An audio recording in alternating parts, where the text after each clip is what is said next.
Hello, let me show you how to do DIY measurement. Click the Measure Roof button.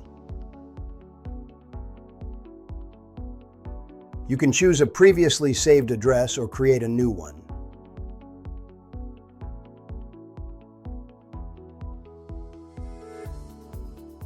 If creating new, fill in the contact information and click Continue.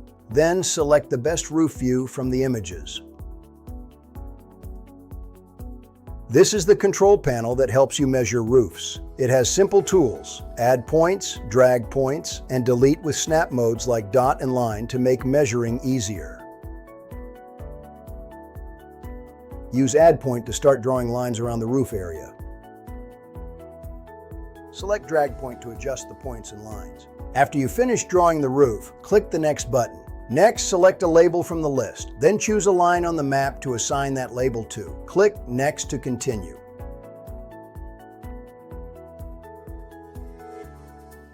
Set up the roof pitch angle for accurate measurements.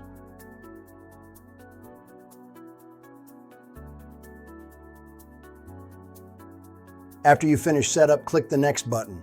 Congratulations! You have successfully measured the roof. Choose Download PDF to view the detailed measurement report.